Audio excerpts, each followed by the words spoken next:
Bienvenue dans cette revue de presse internationale et on l'entame avec le quotidien espagnol El Periódico.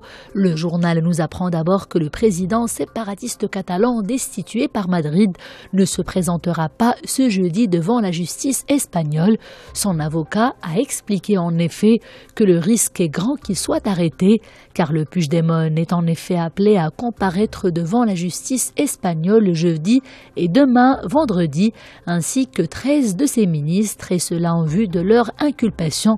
Il ne répondra donc pas à cette convocation. Pour son avocat, je cite encore une fois, « Il n'est pas nécessaire que l'Espagne introduise une demande d'extradition aux autorités belges. J'ai déjà traité un grand nombre d'affaires avec des Basques espagnols et un interrogatoire a simplement eu lieu ici en Belgique par la police locale. Installé dans la capitale belge avec une partie de son gouvernement destitué, le président catalan a expliqué lors d'une conférence de presse qu'il comptait rester en Belgique avec quelques-uns de ses ministres. Il a par ailleurs affirmé qu'il ne demanderait pas l'asile politique en Belgique, mais qu'il a prévenu qu'il ne reviendrait pas en Espagne sans l'assurance de bénéficier d'un procès impartial. La presse européenne toujours, et l'on enchaîne avec ce titre du quotidien français L'Humanité.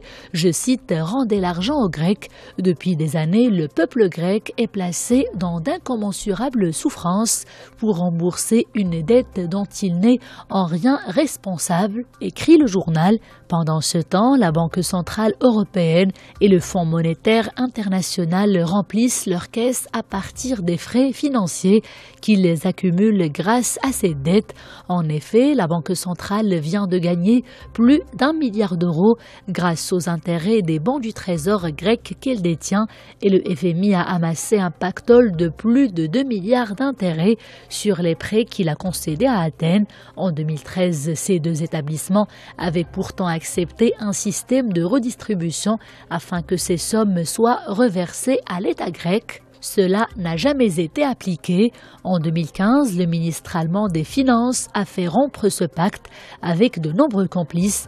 Il avait décidé que son pays, l'Allemagne, non content d'appliquer la pire décennie aux Grecs, garderait sa part des profits financiers générés par ses dettes en représailles à l'élection de Tsipras sur le point de renégocier le montant de la dette de son pays.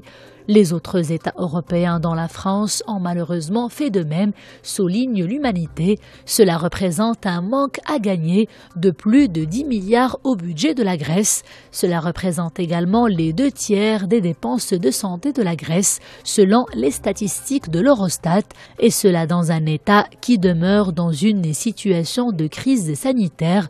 Le journal appelle à ce que Paris donne l'exemple et rétrocède les sommes qu'elle s'était engagée à verser à la Grèce. Et l'on referme cette revue de presse internationale avec le quotidien Le Temps suisse.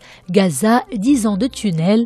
Titre le journal, ce dernier revient longuement sur cette triste décennie noire qui a alimenté beaucoup de tensions dans la région. Au gouvernement israélien, elle a servi à justifier son propre extrémisme et son refus viscéral d'envisager une véritable paix.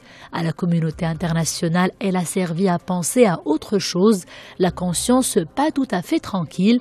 Résultat, un enfer et un désastre complet pour 2 millions de Gazaouis privés d'électricité, d'essence et d'espoir, même d'eau potable. Cette dernière est même devenue désormais un luxe, une situation déplorée par le journal qui estime que les pauvres Palestiniens ont été exploités comme des pions dans une partie d'échecs qu'ils ne maîtrisent pas.